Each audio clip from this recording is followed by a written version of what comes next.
Oremos Digital.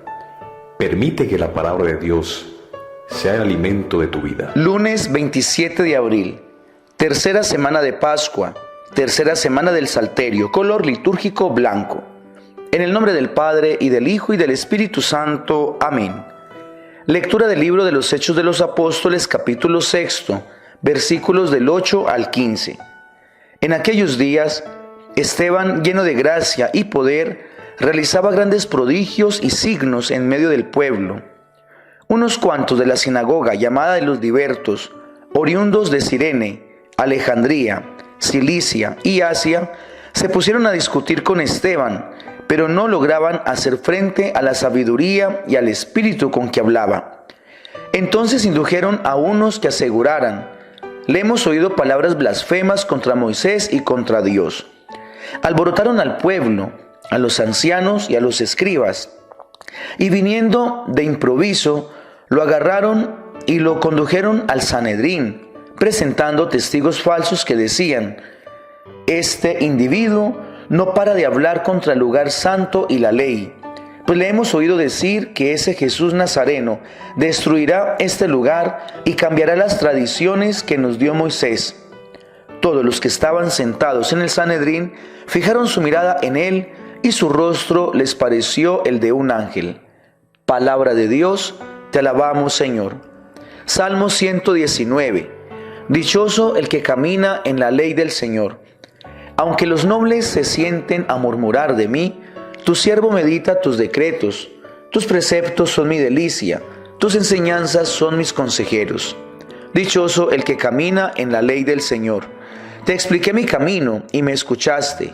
Enséñame tus mandamientos, instrúyeme en el camino de tus mandatos, y meditaré tus maravillas. Dichoso el que camina en la ley del Señor. Apártame del camino falso, y dame la gracia de tu ley. Escogí el camino verdadero, deseé tus mandamientos. Dichoso el que camina en la ley del Señor. Lectura del Santo Evangelio según San Juan, capítulo 6, versículos del 22 al 29. Después de que Jesús hubo saciado a 5,000 hombres, sus discípulos lo vieron caminando sobre el mar. Al día siguiente, la gente que se había quedado al otro lado del mar notó que allí no había habido más que una barca y que Jesús no había embarcado con sus discípulos, sino que sus discípulos se habían marchado solos. Entretanto, unas barcas de Tiberíades llegaron cerca del sitio donde habían comido el pan después que el Señor había dado gracias.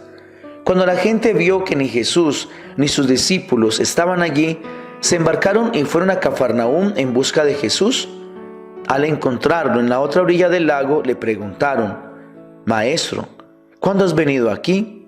Jesús les contestó: en verdad les digo, ustedes me buscan no porque han visto signos, sino porque comieron pan hasta saciarse.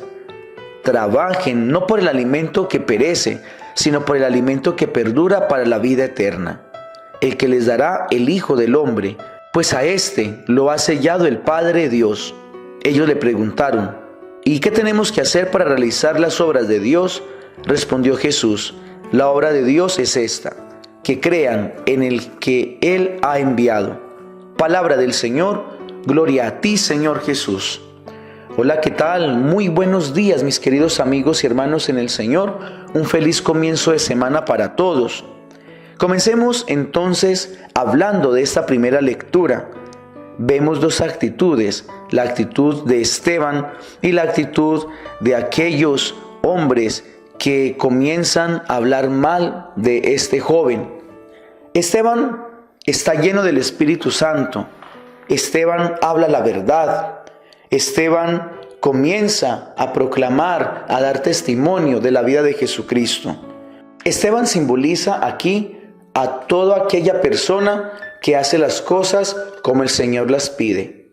Aquella persona que trabaja por el reino de los cielos, trabaja por estar bien con el Señor. Cuando uno se esfuerza para escuchar la palabra, para aceptarla, para hacer la vida, entonces el Espíritu Santo permanecerá y lo más especial, siempre irradiará un rostro angelical, un rostro divino. ¿Cuántas personas hoy se esfuerzan, mis queridos hermanos, para hacer el bien. Pero pasa también lo contrario. Encontramos a aquellos que les estorba aquel que dice la verdad, a aquellos que no son capaces de hacer la voluntad de Dios, pues entonces ellos también se esfuerzan, pero para hacer el mal. ¿Cuántas personas que están a nuestro alrededor, incluso a veces nosotros mismos, comenzamos a mentir, comenzamos a aceptar en nuestra vida ciertas cosas que no están bien? Y además el daño que le podemos hacer a los demás con nuestras actitudes. Cuando comenzamos a mentir, cuando comenzamos a hablar mal del otro, cuando comenzamos también a despreciar a los demás, a juzgarlos, a rechazarlos. Si ustedes se fijan, queridos hermanos, cuando uno no hace la voluntad de Dios, esto se ve reflejado en las malas relaciones que yo voy haciendo con los que tengo a mi alrededor. Hermanos, cuando yo no acepto a Dios, tampoco soy capaz de aceptar al prójimo. Y del Santo Evangelio, mis queridos hermanos, quiero detenerme en la idea central. Y es que todo el pueblo va en busca de Jesús nuevamente para que Él vuelva a saciarles el hambre. Ellos el día anterior habían recibido ese alimento, la multiplicación de los panes y de los peces, pero ya volvieron a sentir hambre. Ellos fueron a buscar otra vez esa despensa. Jesús les dice: no me busquen por eso, no me busquen por el alimento que perece, búsquenme por los bienes de arriba, crean en mí. Yo soy su Jesús, su Salvador. Yo no he venido a alimentarlos aquí, he venido a darles vida eterna. Pasamos lastimosamente, mis queridos hermanos, en este tiempo lo mismo. Muchos buscamos a Jesús como si fuera Él un mago, como si fuera un chamán. Entonces lo buscamos cuando hay momentos raros, cuando hay cosas raras en nuestra vida, cuando tenemos suprema necesidad. Jesús no te va a pagar la casa. Jesús no te va a dar el último carro. Jesús no te va a quitar ese vecino maluco. Jesús no te va a atar el amor de tu vida. Jesús es más que eso, mis queridos hermanos. No busquemos a Jesús para cosas extrañas. No busquemos la iglesia para hacer ritos raros. No seamos, queridos hermanos, de aquellos que buscan el alimento que perece. Busquemos a Jesús porque Él es el alimento que da la vida eterna. Dios los bendiga en el nombre del Padre, y del Hijo, y del Espíritu Santo. Amén. No olvides dar clic en me gusta y suscríbete al canal de YouTube si no lo has hecho. O pide este servicio de Oremos Digital al WhatsApp 318-447-0490.